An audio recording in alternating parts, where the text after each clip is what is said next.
Well, very good afternoon on the 29th day of December. And what a splendid day it is.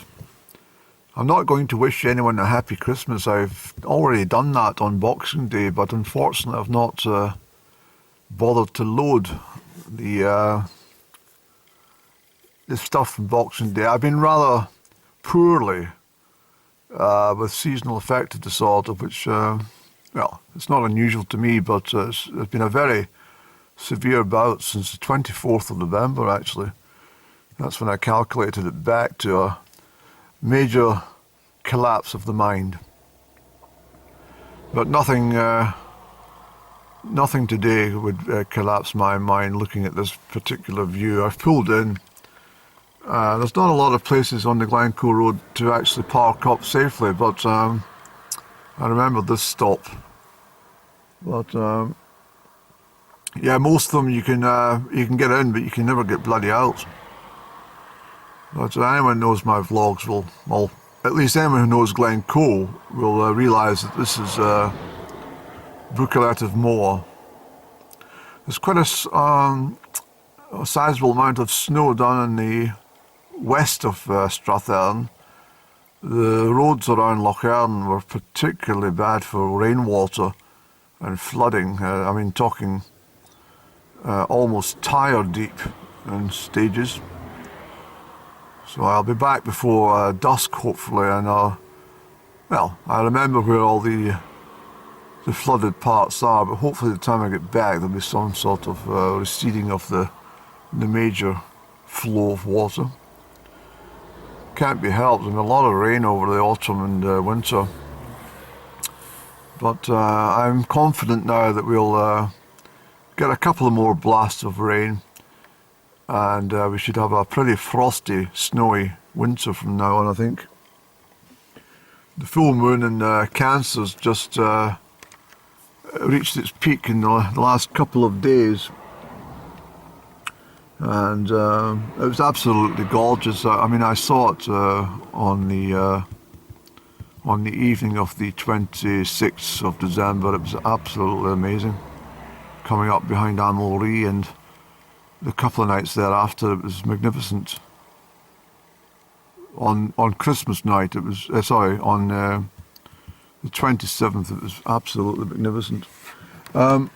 Looking over here, this is the territory which I walked. Well, not just that little bit here, but the whole damn thing. You probably can't see it in this camera any. It's miles away. 12 miles over the moorland, down towards King's House, which is down at the bottom there. But isn't it a stupendous day? That's why I decided to come up. I saw a break in the weather and I thought, to heck, let's get up to Glencoe. So we'll push off from here. We'll go and park up somewhere and we'll have a little dander around, and there's this chap in difficulty behind me. I wonder what he's doing. He's sort of wandering along. Right. No, he's all right. He's just having a view.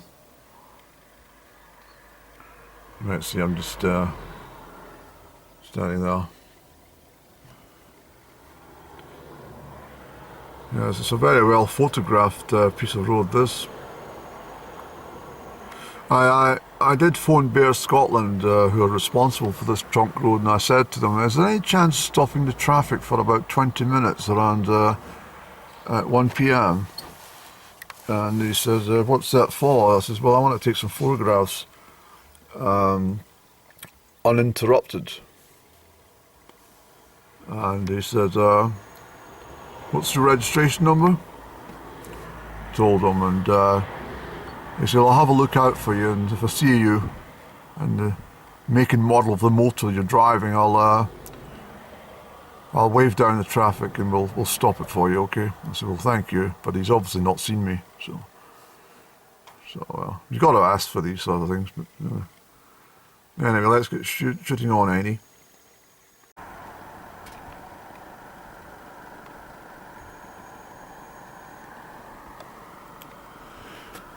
course, that's Glencoe Ski Centre up there. And just to let you see the route I sort of marched across in reverse order, it was all the way through this lot.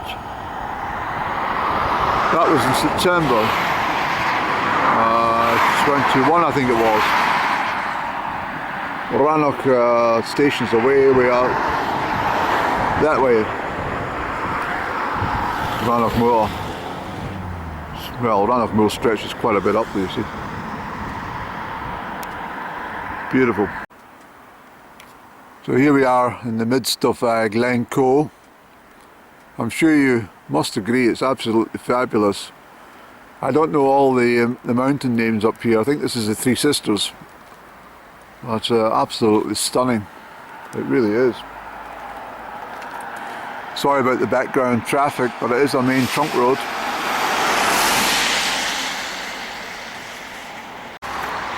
This is the north side of Glencoe. That goes up to the Anach Ridge.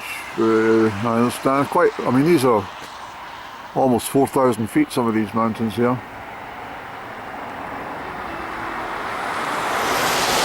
These ones certainly at the back.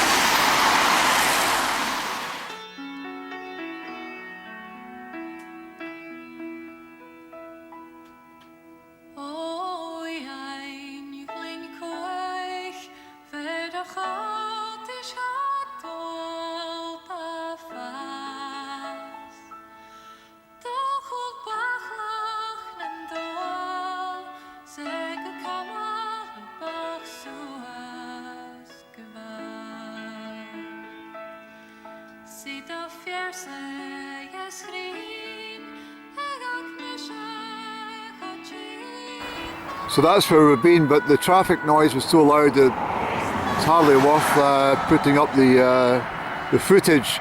So I'll just put the images up for you. But look at Buckel out of Moray. Isn't that fantastic? Absolutely gorgeous. It really is. And that's west through Glenetiv, down to Loch Etive, and then all the way over. Well, it's a dead end actually, but you can get through to. Looks like Ben Crooken at the very back. Sure. It's I think it's going to snow though. It's 2 degrees at the moment, and it's got that feel about change on. It's been absolutely gorgeous here today. That's the one I was wanting to come up to do, this one here. And that's still going to be on my list, so I'll park up at the King's House down there, and I'll trudge across and get up onto this one here. What's the name of it again? Pink Ribbon or something. Because the rocks start to take on a pink hue at sunset, like the stubble. But it's just too busy, this route, for chit-chat. Yes, too busy.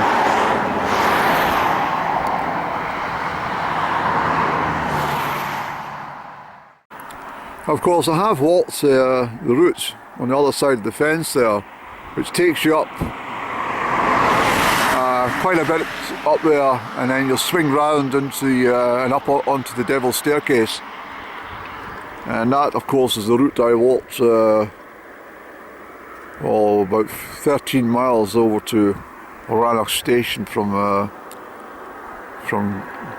King's House Hotel.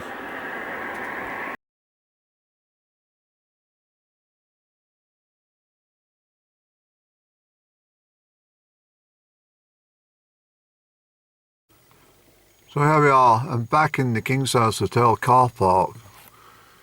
I've got coffee and stuff with me, so I'm just going to zip into the loo.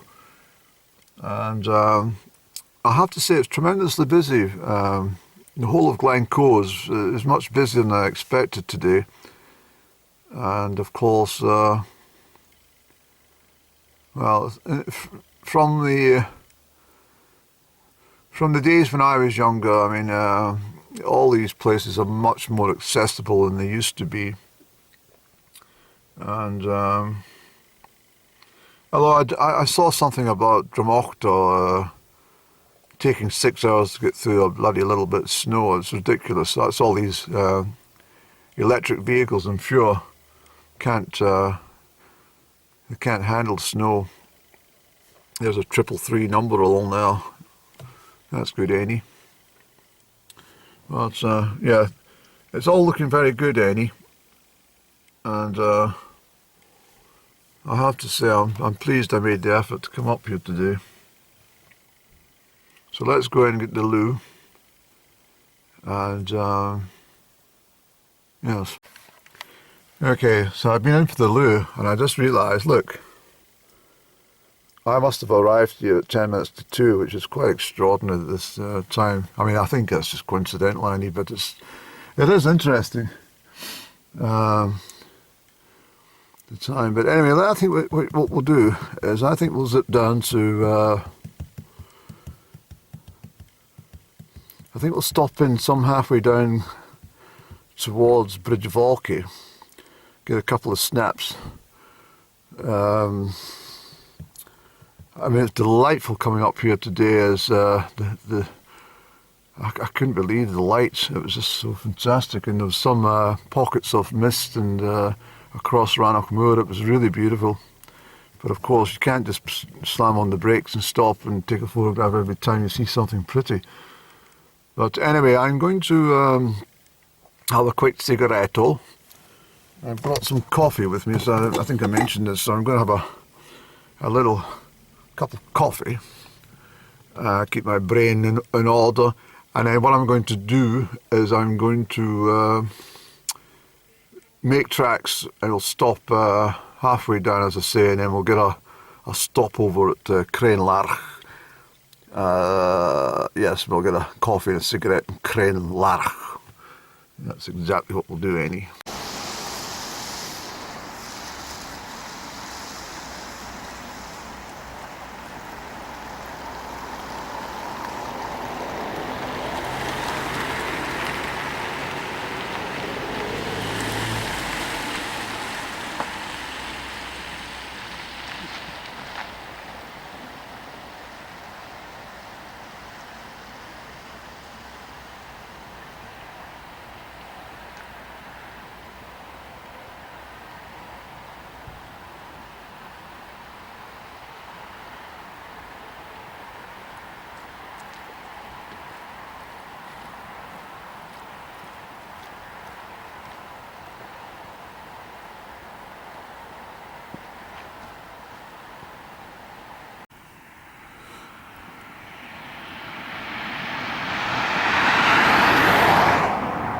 I just can't believe anyone would dump rubbish on the roadside at Glencoe. I mean, what's wrong with taking that to the local refuse place? Just chuck it, a 5-minute job. Take the time it probably took to park here, look around, make sure there's no police coming along, and covertly put that onto the grass. And I mean, why? That kind of dumping, that sort of legal dumping should, I mean, it should be a £5,000 fine, first time, no questions. It's terrible. Sometimes you can't help but losing a handkerchief or, you know, dropping a banana skin somewhere, but that's not that kind of stuff like that.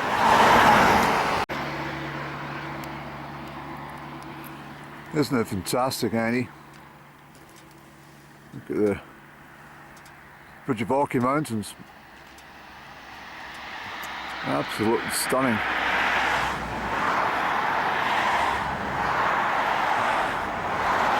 It really is. Okay, you might hear me now away from the traffic. Isn't that stupendous?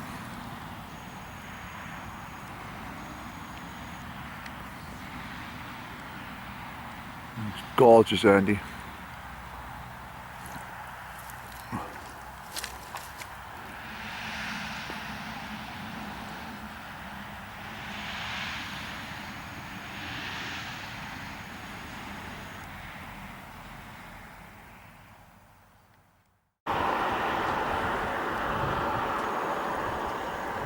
Isn't that phenomenal, eh? Look at the mist over there. I'm not parked very well, so I need to get moving from here.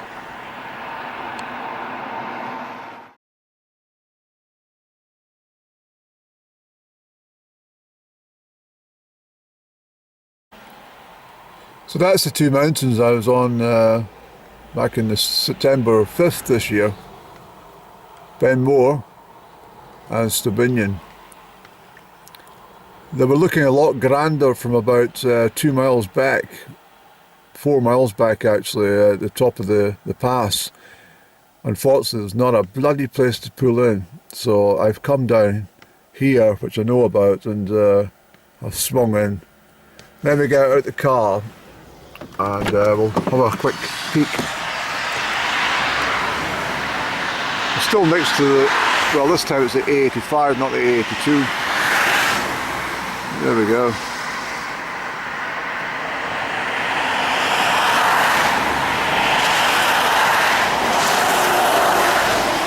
I think the cars that are passing think I'm a traffic cop with a fucking speed thing, but I'm not.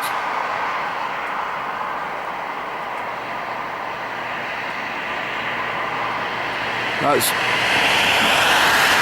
truly, truly magnificent. Look at the light.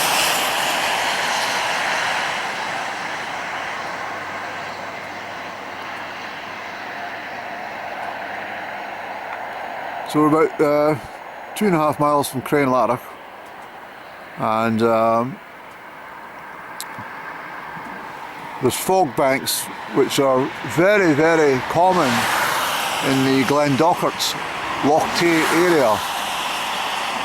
If you want to see inversion cloud, always come along to the higher elevated ground around Loch Tay or Loch Dochart. It's magnificent for the cloud inversions. Anyway, there's no point in doing a documentary today. There's so much traffic noise. I'm sure it must be very upsetting to the viewer. Yeah. There we go. Right, so I'll just get a quick wisp of that cloud that's developing. See that inversion cloud just below the summit?